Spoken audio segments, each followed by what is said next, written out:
Hi guys, welcome back. We're here to talk about all the books that have come out, are coming out in February. Again, this is very late coming out as we are already into the second week of February at this point. So some of these books that I will be mentioning have already come out. I apologize that this isn't early, but who's going out there and buying every single book just as are released anyways? And probably not a lot of people unless you have that kind of money. So anyways, also I will be kind of looking over here to the side to see the summaries of these because I do not have the time or the patience to memorize what every single book is about. So I will be kind of reading from my screen over here. I hope that doesn't bother anybody.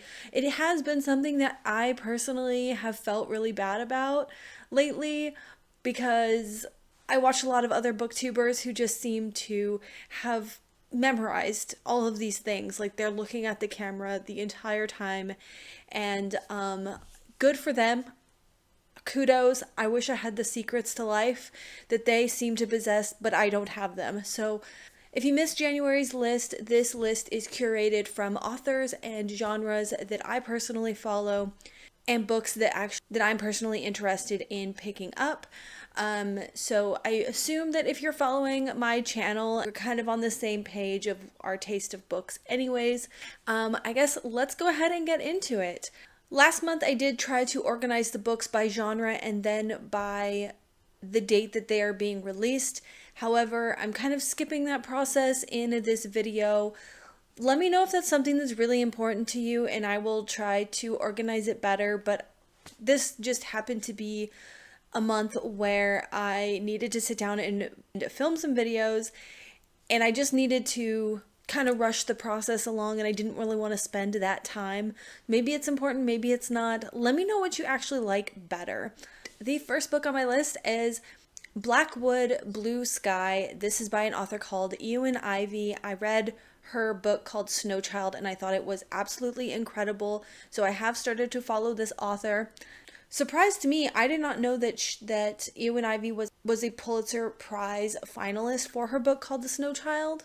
So back to Blackwood's Blue Sky, we are returning back to the Alaska landscapes with an unforgettable dark fairy tale that asks the question, can love save us from ourselves? We are following a woman named Birdie, and she's having a difficult time keeping it together. It seems like she has a little bit of a drinking problem. She is a single mom, and it looks like her life didn't really turn out like she expected.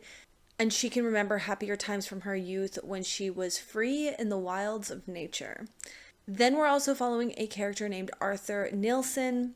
He is characterized as a scarred recluse who appears in town only at the change of the season. Arthur and Birdie come together because of Birdie's daughter, Emmeline, who gets lost in the woods. And a lot of people really don't like Arthur. He's just so reclusive. I think that people don't really understand him. Because of this encounter, Birdie finds herself falling in love with Arthur, and against other people's judgment, she and her daughter Emmeline move into his cabin in the woods across the Wolverine River. It's just the three of them in the vast black woods, far from the roads, telephones, electricity, and outside contact. Birdie believes that she has come prepared. She enjoys living off the land, picking berries, fishing, that sort of thing to get by, until she discovers that Arthur wasn't everything she thought he was, and he might be more dangerous and more mysterious than she gave him credit for. The genres that this is classified under are historical fiction, fairy tales, fantasy fiction, magical realism, romance, and retellings. So I don't see anywhere on here where it explains what sort of fairy tale retelling it is from. I'm gonna assume maybe it's another Russian fairy tale. That would be very interesting to know. And there is actually a giveaway on Goodreads. There are 22 days left to enter this giveaway if you'd like to check that out. I'm definitely going to try to get a hold of this book. I think it sounds so incredible. One thing I thought that Ivey did so well in The Snow Child was really set a very tangible atmosphere. The eeriness and quietness of snowy woods in Alaska and that creeping feeling that you feel when something is watching you in the dark. I get chills literally just thinking about it. It was such, like, this woman can write. I can see why she at least was nominated for a Pulitzer Prize, but she probably should have won, in my personal opinion. Oh, and I forgot to mention, Blackwood's Blue Sky was released February 4th. It is like the 12th that I am filming this, and it probably won't be until the end of the week when you're going to actually see this, if we make it out of February before this video gets published. But anyways, this book was released February 4th. The next book is Under the Same Stars by Libba Bray. Libba Bray is an author that I really enjoy. To be fair, I haven't read enough of Libba Bray's books. Libba Bray is the author of the Diviner series, which is, you know, magical libraries, that kind of thing. She also wrote the Gemma Doyle series, which I think is supposed to be, it's historical fiction. I think it's kind of about witches again. And I actually own most of those books. I own the Gemma Doyle series, and I also own the Diviner series. I read the Diviners, fell in love with it. Anyways, Under the Same Stars, I think that I particularly chose this book just because it was written by Libba Bray. Under the Same Stars was published February 4th. It was said that if you write to the bridegroom's oak, the love of your life will answer back. Now the tree is giving up its secrets at last.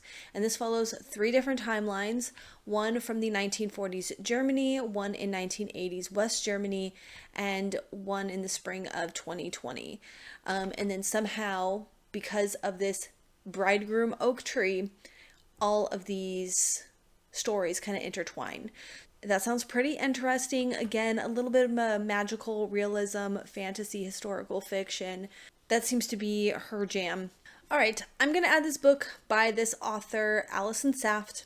But to be honest, this is one that I'm putting out there for you guys. I may or may not pick it up because me and Allison Saft have not gotten along very well. It's Wings of Starlight by Allison Saft. A lot of her books fall about a 3 stars for me. I have attempted 3 of her books. I haven't decided if I am done with this author yet or not. So I will still put this on the list for you guys, even though I'm not super interested in it. This book was published on February 4th. Brimming with magic and romance, a young fairy queen must form an unlikely alliance or risk an unspeakable danger, destroying all she holds dear in this standalone young adult novel.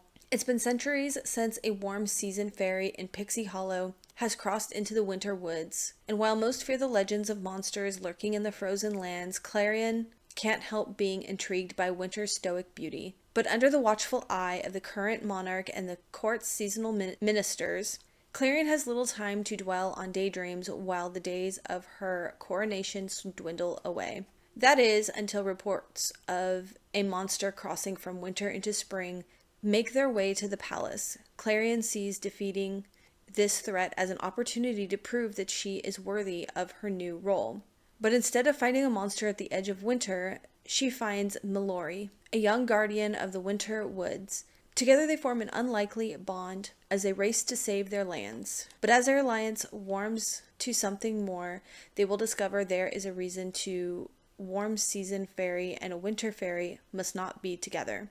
And the cost could be just as deadly as the monsters that prowl the winter woods. So, my issue with Allison Saft. Allison Saft has written A Far Wilder Magic. I did read that one, and it was about 3 stars for me, and I did really like it, but there was something about, I'm having a hard time pinpointing what it was exactly. Kind of fell short for me on that book. It might have been a little bit of the characters. She also wrote A Fragile Enchantment. I haven't read that book yet. Down Comes the Night. I haven't really heard of that one either. A Dark and Drowning Tide just came out in 2024. I was given an ARC. An ARC was given to me, sorry. NetGalley gave me an ARC of this book, and I was very, very excited. It sounded so good. It started so strong. But then at a certain point, I did end up having to DNF this book because I feel like this is so hard to describe, but it's almost like if I were going to try to describe what it feels like to read an Allison Saft book, and this is based on 3 of her books, is that it's almost like someone speaking so softly, so sweetly, that it kind of goes in one ear out the other, and you're just like going along nodding, and you're like, wow, like you have such a pretty voice, but let me be real, I don't know what you said. That's what it feels like. Let's see, I thought there was one more book. Oh, you know what it was? Okay, it was A Fragile Enchantment. I do recall picking this book up. So I only read two books. Attempted A Dark and Drowning Tide and A Far Wilder Magic. I attempted A Fragile Enchantment, but I didn't quite make it far enough. I didn't even put it on a DNF list. And I think it's because I just immediately couldn't connect to it, and I don't know if I just wasn't in the mood for it, and I was like, maybe I'll come back to it later. And then I guess I just never did. So there's that. All right, the next one is The Meadowbrook Murders by Jessica Goodman. This one sounds really good. It takes place in a prestigious New England boarding school in Connecticut. A little bit, isn't Rory Gilmore? Doesn't Rory go to school in Connecticut or something? Anyways, this book was published on February 4th, and this is about these teenagers. Sarah and Amy are best friends, and this is the highlight year. This is their senior year. They're looking forward to parties at the boathouse and bike rides through Connecticut, New England fall, which, you know, setting the scene for autumn weather. But then Sarah and her boyfriend are brutally married in their dorm room. Amy actually is Sarah's roommate. So this looks pretty suspicious. Then we also have a character named Liz who is the social outcast. She runs a school newspaper, and she's determined to solve this crime and write about it in the school paper so that she can get a scholarship to college. And she dives deeper into this investigation, and I don't want to spoil the rest.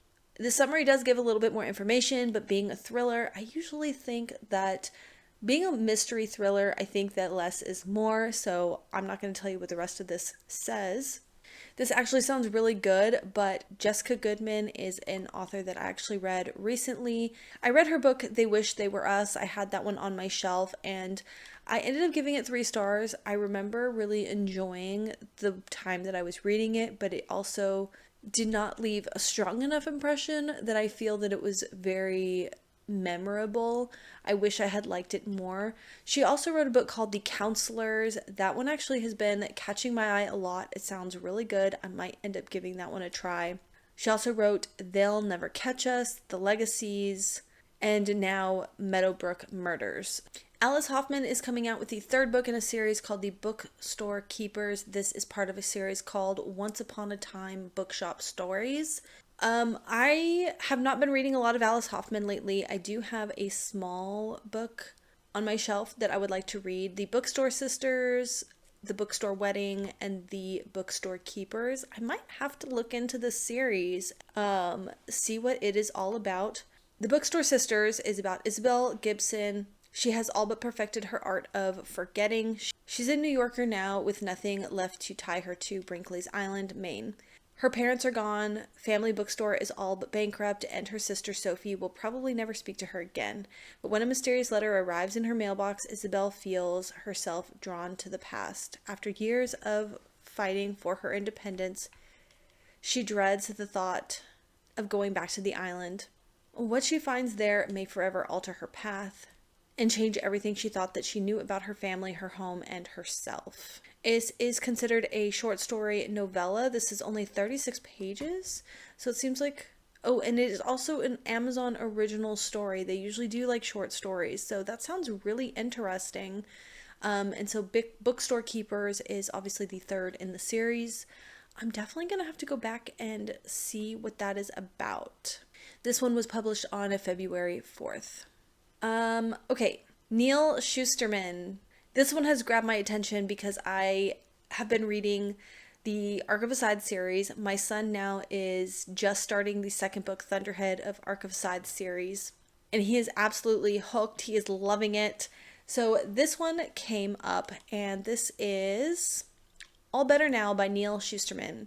An unprecedented condition is on the rise. It behaves like a virus, with the first symptom being a fever. But those who contract it experience long-term effects no one has ever seen utter contentment. Soon after infection, people find the stress, depression, greed, and other negative feelings that used to weigh them down are gone. Almost everyone reveals a mass unburdening, but people in power who depend on malcontents turning into their broadcasts prey on the insecure to sell their products and convince people that they need more, new, faster, better, everything. Does this not feel so with the times?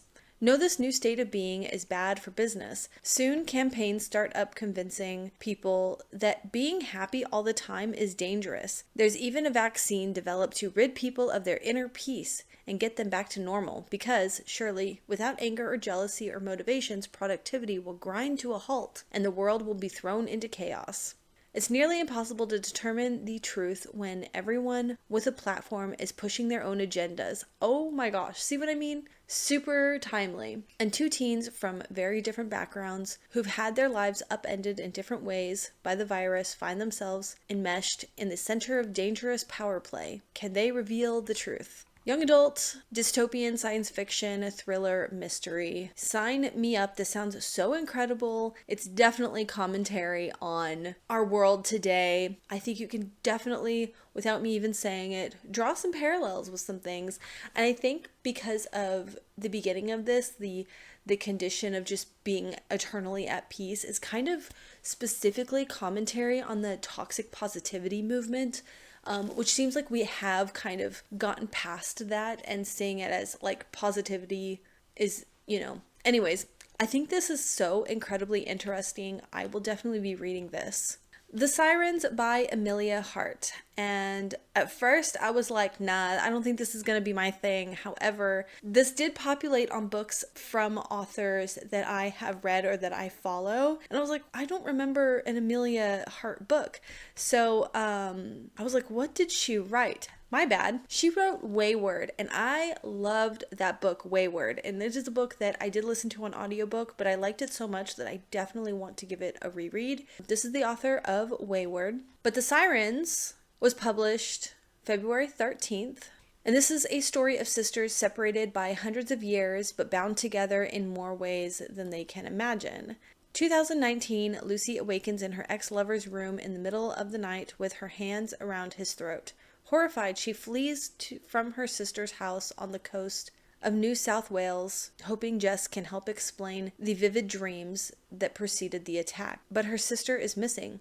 As Lucy waits for her return, she starts to unearth strange rumors about Jess's town. Tales of numerous missing men spread over decades. A baby abandoned in the sea-swept cave. Whispers of women's voices on the waves. All the while, her dreams start to feel closer than ever. 1800, Mary and Eliza are torn from their loving home in Ireland and forced into a convict ship heading for Australia. As the boat takes them farther and farther away from all they know, they begin to notice unexplainable changes in their bodies. A breathtaking tale of female resilience, The Sirens is an extraordinary novel that captures the sheer power of sisterhood and the indefinable magic of the sea. This is obviously about mermaids, mythology, historical fiction, magical realism, and this one sounds incredible. I wanted to get more into reading like mermaid books, but when I had set my mind out and I started searching up books about mermaids, they all seemed so young, so pretty mermaids kind of thing, and there have been a few. One was by Kiera Cass Sirens. Is it Sirens? Kiera Cass wrote a book. I fell in love with that one. I was actually really surprised how good that book was. It was very melancholy. I thought that was incredible.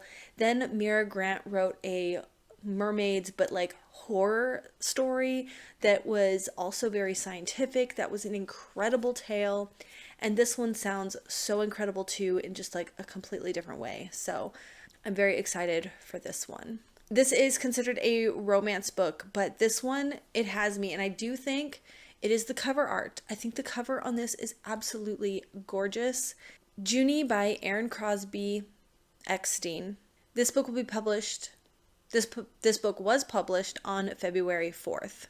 This is about a young girl must face a life-altering decision after awakening her sister's ghost, navigating truths about love, friendship, and the power of civil war as the Civil War looms. 16 years old and enslaved since she was born, Junie has spent her life on Bellarine Plantation in Alabama, cooking and cleaning alongside her family and tending to the white master's daughter, Violet.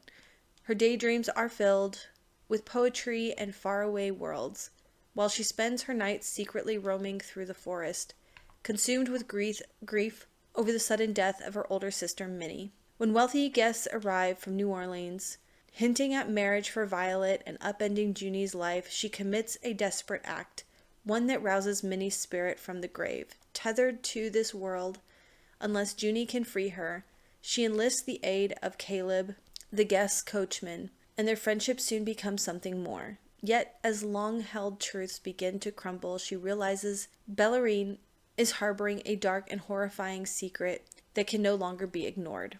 With time ticking down, Junie begins to push against the harsh current that has controlled her entire life. As she grapples with the increasingly unfamiliar world in which she has little control, she is forced to ask herself, when we choose love and liberation, what must we leave behind? This is considered historical fiction, fantasy, magical realism, coming of age, and Civil War. So there is that one.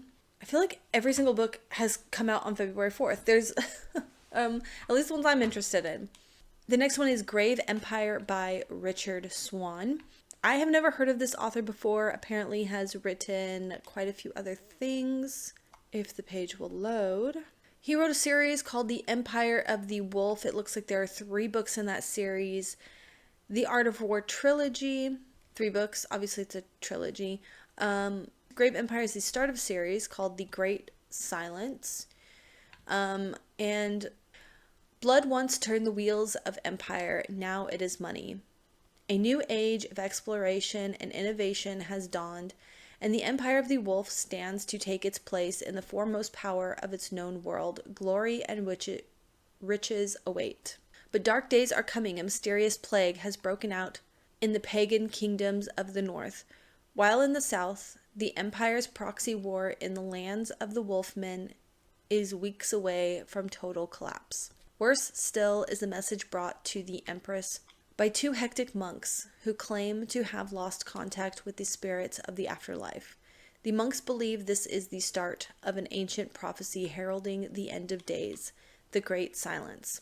It falls to Renata Rainier, a low-ranking ambassador of the enigmatic and vicious race of mermen, to seek answers from those who still practice the arcane arts. But with the road south beset by the war and the empire of the brink of supernatural catastrophe, soon there may not be a world left to save. I don't know how I feel exactly about the summary. What does catch my interest is the fact that the whole money thing, where it says blood once turned the wheels of the empire, but now it is money. It is considered steampunk, which I'm always looking for more steampunk. I have science fiction fantasy. This also says it is horror. And I was under the impression that there is a bunch of different types of supernatural creatures.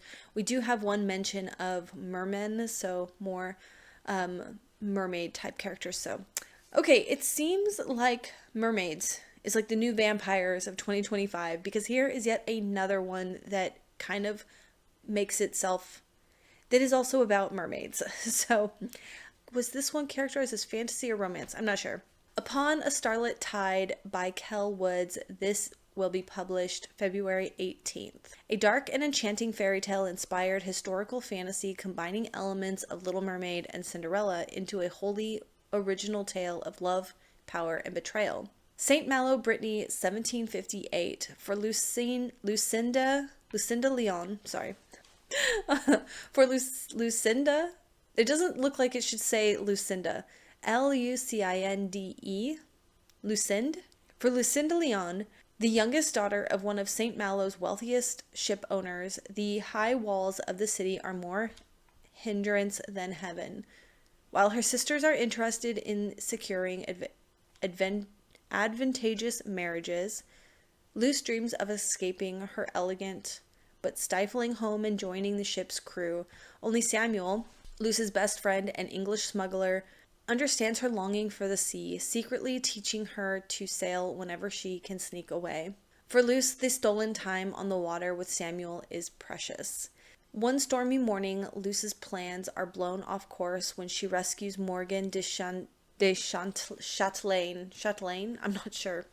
A character named Morgan, the youngest son of the most powerful ship owner in St. Malo, from the sea. Immediately drawn to his charm and sense of adventure, she longs to attend the glittering ball held in honor of his safe return, and begins to contemplate a different kind of future for herself. But it's not only Luce's hopes at stake. The local Fae are leaving Brittany and taking their magic with them, while the long-standing war with the English means St. Malo is always at risk of attack. As Luce is plunged into the world of magic, brutality, and seduction, secrets that have long been lost in the shadowy depths of the ocean begin to rise to the surface. The truth of her own power is growing brighter and brighter, shining like sea glass slipper. So that sounds actually really good. Okay, we have the third book in Emily Wilde's Book of Fairies or whatever. I have not read that one yet. It has been on my to-read list for a very long time, and we are now on to book 3 of the series. So I have some catching up to do, but for those of you who have already started reading this series, I just want to let you know that the third book is out now. It was published February 11th. Oh, hey, it's only the 6th, so it will be published on the 11th. Okay, here's one that sounds really interesting. It is called Green Teeth by Molly O'Neill, and this will be published February 25th. From the outstanding new voice and cozy fantasy comes Green Teeth, a tale of Fae folklore and found family, narrated by a charismatic lake-dwelling monster with a voice unlike any other, perfect for fans of T. Kingfisher. Beneath the still surface of the lake lurks a monster with needle-sharp teeth, hungry and ready to pounce. Jennie Greenteeth has never spoken to a human before, but when a witch is thrown into her lake, something makes Jennie decide she's worth saving. Temperance doesn't know why her village has suddenly turned against her, only that it has something to do with the malevolent new pastor.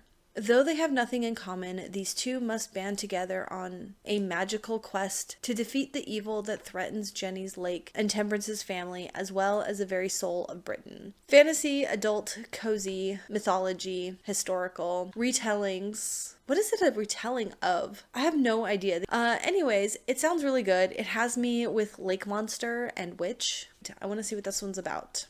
I do hope that it doesn't fall into the trap of a lot of cozy fantasy where it seems quite childish. The next one is called A Symbiote by Michael Nayak, and this is a science fiction. This will be published February 11th. World War II rages, and the scientists of the South Pole are thankful for the isolation until a group of Chinese scientists arrive at the American research base with a dead man in their truck. The potential for a geopolitical firestorm is great, and with no clear jurisdiction, the Americans don't know what to do. But they soon realize the Chinese scientists have brought far more with them than the body. I feel that this is one of those science fiction thriller horrors that gives way too much information away in the synopsis, so I'm going to spare you from that. I don't want to spoil anything. Just know that this takes place in the future, a future World War III. It's kind of zombie apocalypse. I think that this is so fascinating because of all the research they have been doing in Antarctica and all of the stuff that they have found beneath the ice caps there, and this is something that is so fascinating to me. However, I have not done a lot of research. I've literally, the extent of my knowledge on that, because I just run out of time at looking at and reading everything that's interesting to me. This book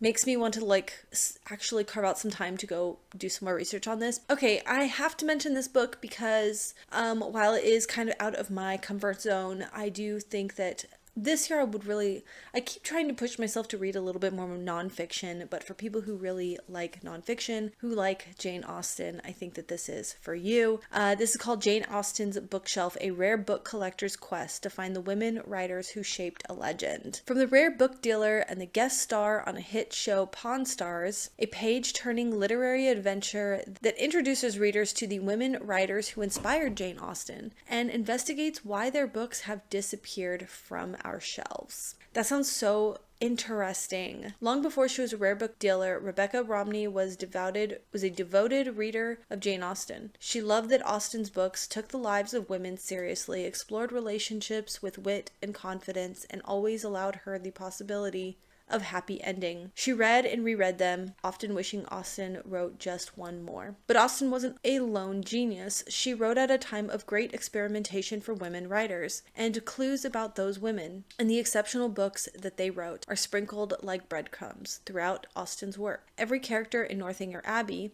who isn't a bore, sings the praises of Anne Radcliffe. The play that causes such a stir in Mansfield Park is a real one by a playwright, Elizabeth Iqbal. And then the summary on this is incredibly long, but I think that I've given you enough of a taste of what this book is supposed to be about. This is a nonfiction history book about books, a biography memoir. I guess you kind of go back in Rebecca Romney's journey as she, discovers all this stuff. So, and literary criticism. So this is one that sounds so good for me. There is also a giveaway that you can enter for this book. It ends in 11 days. There's one particular phrase that had me hooked on this book.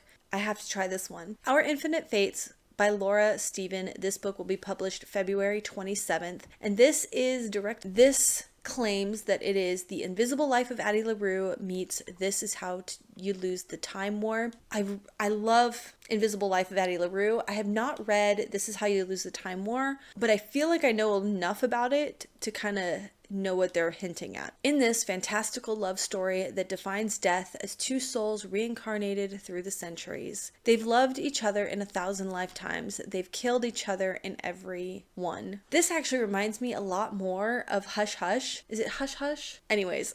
Evelyn remembers all of her past lives. She also remembers that in every single one, she's been murdered before her 18th birthday by Arden, a supernatural being whose soul and survival is tethered to hers. The problem is that she's quite fond of the life she is in now, as her little sister needs her for bone marrow transplants in order to stay alive. If Evelyn wants to save her sister, she'll have to. 1. Find the centuries-old devil who hunts her through each life before they find her first. 2. Figure out why she's being hunted. And finally, break the curse. And 3. Try not to fall in love. So this is characterized as romantasy. Clearly enemies to lovers, dangerous devil guys, romantic interest. I mean, it could be very bad. It could be. I want to keep pushing through and trying to find some romantasy that I will enjoy. I do want to give this one a try. This one kind of reminds me of a book that I mentioned for January called Y2K. Pure Innocent Fun. This is a collection of essays by Ira Madison III. And this was published February 4th. In this nostalgic, raucous collection of 16 original essays, Ira Madison III, critic, television writer, and host of the beloved podcast Keep It, combines memoir and criticism to offer a brand new pop culture manifesto. You can recall the first TV show, movie, book, or song that made you feel understood, that shaped how you live, what you love, and who you would become. It gave you an entire world view. For Ira Madison, that book was Chuck Klosterman's Sex, Drugs, and Cocoa Puffs, which cemented the idea that pop culture could be a rigorous subject, and that for better or for worse, it shapes all of us. For me, it's Buffy the Vampire Slayer. If you've been here at all, you know this. Here, Madison explores the key cultural movements that inspired his career as a critic and guided his coming of age as a black gay man in Milwaukee. In his hilarious full throttle trip through the 1990s and 2000s, he recounts learning about sex from Buffy the Vampire Slayer and his mom's Lil' Kim CD, facing the most heartbreaking election of his youth. Not George W. Bush 2004 re-election, but Jennifer Hudson losing American Idol. That's hilarious. Observing how Jerry Springer accidentally shaped queer representation and how never getting his driver's license in high school made him just like Cher Horowitz in Clueless, a virgin who can't drive. This is hilarious. Know what he's saying about Jerry Springer? Well, I never watched Jerry Springer. I'm fully aware of Jerry Springer. And Clueless, I loved Clueless. Brimming with a profound love for a bygone culture and alternating between irreverence and heartfelt insight, pure innocent fun, like all the best products of pop culture, will leave you entertained and surprisingly enlightened. Okay, this one actually was published first in 1949, but I thought that it was important to mention here. They're going to be obviously doing a re-release of it February 4th. There's a re-release of this book because I just find it so interesting, pretty important. Fearless and Free, a memoir by Josephine Baker. This is Josephine Baker in her own words. Josephine Baker took Paris by storm in the 1920s. Dazzling audiences with her humor, beauty, and effervescence on stage, she became an icon. Hemingway, Jean Picasso admired her. Shirley Bassey adored. I swear in all my life, I have never seen, and probably never shall see again, such a spectacular singer and performer. It was told that she strolled the streets of Paris with her pet cheetah who wore a diamond collar. Later, as one of the most recognizable women in the world, she became a spy for the French resistance, her celebrity working as her cover. She was awarded the Legion of Honor for military service. After the war, she became increasingly interested in civil rights. In 1963, she spoke at the March of Washington alongside Martin Luther King. All this from a girl born in Missouri to a poor single black woman and a white father she did not know. Flirtatious, funny, candid, and in this memoir gives us a wildly famous but elusive Josephine Baker telling her own story, formed from a series of conversations with the French journalist Marcel. I'm not going to try to butcher that name. Over a period of more than 20 years, this book offers an entertaining insight into one of the most interesting and beguiling figures of the 20th century. That's why I had to mention this book, because this woman just sounds so interesting. Like, her life story just sounds so interesting. This is a nonfiction, a memoir, history. So yeah.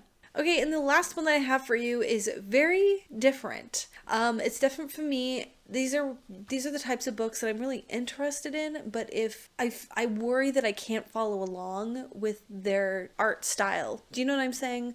So this is by an author called Karen Thompson Walker, and apparently, oh, that's right. And I have read one other book by this author called The Dreamers, and I feel like this kind of is along the same vein. I mean, you could definitely see that she has a very specific style. This is called The Strange Case of Jennie O by Karen Thompson Walker, and this will be published February 25th. And this is a little bit of a long explanation. In this spellbinding novel, a young mother is struck by a mysterious psychological affliction that illuminates the eerie dimensions of the human mind, and a provocative literary puzzle from the New York Times bestselling author of The Age of Miracles. In the first year after her child is born, Jane suffers a series of strange episodes, amnesia, premonitions, hallucinations, and the inexplicable sense of dread. As her psychiatrist struggles to solve the mystery of what is happening to Jane's mind, she suddenly goes missing. A day later, she is found unconscious in Brooklyn's Prospect Park. In the midst of what seems to be an episode of dissociative fugue, when she comes to, she has no memory of what has happened to her. Are Jane's experiences related to overwhelm of being a single mother,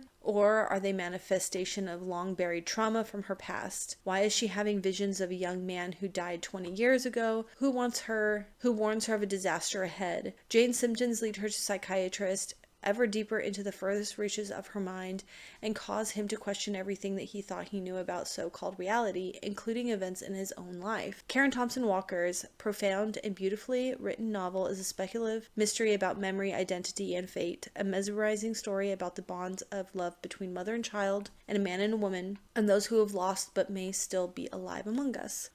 So yeah, it definitely feels like it's a very different kind of book. Science fiction, mystery, thriller, contemporary, psychological, and speculative fiction.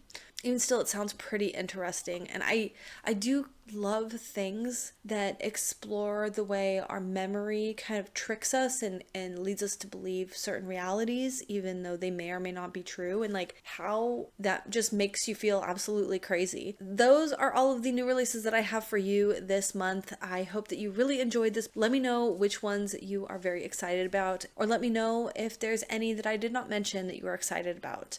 Thank you all so much for watching, and we'll see you soon. Bye.